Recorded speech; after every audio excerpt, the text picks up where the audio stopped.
Hello स्वरोजगार में आपका स्वागत है। मैं हूं रिजवान। दुबई की रोज़ नई अपडेट्स आ रही हैं। मैंने कल भी वीडियो बनाया था, उसमें ये बताया था कि 15 तारीख से 21 तारीख से एयरलाइंस ने फ़्लाइट्स बुकिंग ओपन कर दी हैं। मीन्स कि जो दुबई जाना चाह रहे हैं वो बुकिंग चालू कर सकते हैं, बुकिंग कर सकते हैं। और अब नई अपडेट आ गई है। मैंने कल ये बात बताई थी कि हो सकता है कि एविएशन अथॉरिटी की तरफ से एक नई अपडेट आ जाए या कोई बीच में ऑब्जेक्शनल न्यूज़ आ जाए जिससे आपको जाने का मौका ना मिला। और ऐसा पहले भी कई बार हुआ है कि एयरलाइंस ने तो बुकिंग ओपन कर दी है, वहाँ पे बुकिंग करने के बाद में जब आप फ्लाइट कैंसिल कराते हैं तो आपको टिकट का पैसा नहीं मिलता है। लेकिन जो सिविल एविएशन मिनिस्टर थे हरदीप सिंह पुरी थे, इसलिए कह रहा हूँ क्योंकि वो थे पहले, अब उनकी जगह नए मिनिस्टर आ चुके हैं ज्योतिरादित्य सिंधिया, जो कांग्रेस के बहुत बड़े लीडर थे लेकिन बीजेपी में शामिल होने के बाद में उनको ये पद दे दिया गया है। तो हरदीप सिंह पुरी जो फिलहाल लगातार बने रहे और उन्होंने वंदे भारत मिशन के थ्रू बहुत सारे लोगों को फैसिलिटेट किया और एयर बबल एग्रीमेंट भी किया 24 कंट्रीज़ के साथ में,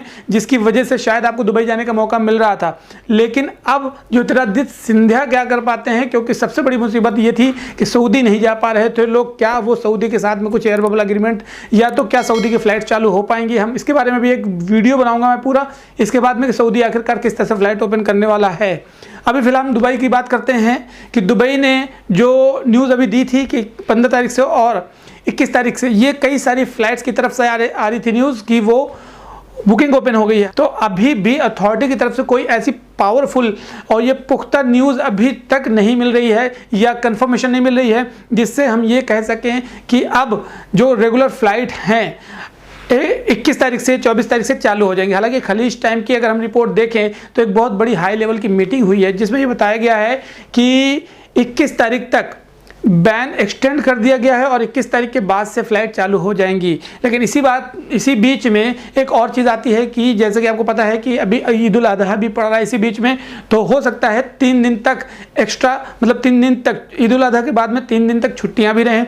तो 24 तारीख को ये न्यूज़ भी है कि 24 तारीख से जो फ्लाइट्स हैं ओपन होंगी और जो फंसे हुए लोग हैं उनको आने और जाने का मौका मिलेगा। और वहाँ पे वैक्सीनेशन के लिए भी मैंने आपको बताया था कल कि आपको 4 वैक्सीन इंपॉर्टेंट हैं और वो 4 वैक्सीन आप अगर यूज़ कर लेते हैं, इंडिया में जो है जो एस्ट्राजेनेका की है वो कोविशील्ड आप यूज़ करके जा सकते हैं। सिनोफार्म भी कई सारे लोग यूज़ करके आ रहे हैं, जैसे दुबई से जो इंडिया में आ चुके हैं, एक डोज ले ली है, दूसरी डोज के लिए वो परेशान है। तो ये बात जान लीजिए कि यहाँ पर आने के बाद में फिर आपको दूसरी वैक्सीन अगर आपको लेना है तो दूसरी वैक्सीन में कोविशील्ड है एस्ट्राजेनेका की, ये लेके आपको ये दोनों डोज लेना होगा और दोनों डोज लेने के बाद में आपको एक सर्टिफिकेट मिलेगा। वो सर्टिफिकेट आपके लिए वैलिड होगा और उसी सर्टिफिकेट से आपको एंट्री मिल सकती है जिसमें से आपको क्वारंटाइन नहीं होंगे, आपको इसका फ़ायदा मिल सकता है। लेकिन अगर आप यहाँ से दुबई जा रहे हैं तो जो प्रोसेस है दुबई जाने का पूरी तरीके से आपको फॉलो करना पड़ेगा। मीन्स कि आपको यहाँ से जो 48 आवर्स पहले का जो RT-PCR है वो भी लेके जाना पड़ेगा और वहाँ जाने के बाद में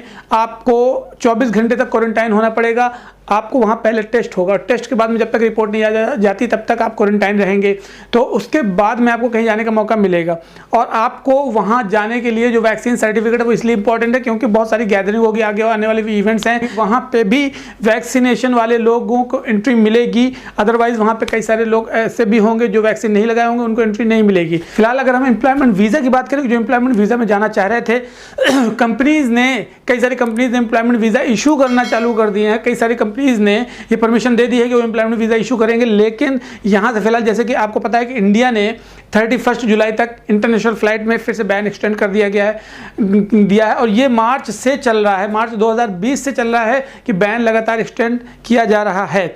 अब मुसीबत ये है इंडिया के साथ में कि इंडिया रेड लिस्ट में है। कोविड में ज़्यादा केसेस होने के वजह से सारी कंट्रीज़ दहशत में हैं कि इंडिया से अगर लोग जाते हैं तो वहाँ पे उनके यहाँ पे फैल जाएगा कोरोना वायरस, और उसकी वजह से इंडिया को बार बार बैन किया जा रहा है। जैसे कि आपको पता है गल्फ में बहुत सारी कंट्रीज़ थी जिन्होंने इंडिया को ओपन किया हुआ था और जो एयर बबल एग्रीमेंट था वो हर कंट्रीज़ के साथ में था सिवा सऊदी को छोड़ के। अगर मैं बहरीन की बात करूं या कतर की बात करूं या ओमान की बात करूं या दुबई की बात करूं, इन सब के साथ में एयर बबल एग्रीमेंट था। लेकिन क्योंकि कोरोना वायरस के केसेस इंडिया में बहुत ज़्यादा आने की वजह से इन सब कंट्रीज़ ने इंडिया को बैन कर दिया है।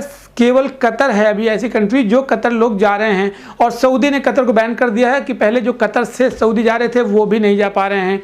अभी यही मुसीबत आ रही है कि अब जो दुबई जाने वाले लोग हैं, आपको पता है कि अप्रैल 24 से दुबई में फ़्लाइट्स बैन कर रखी हैं।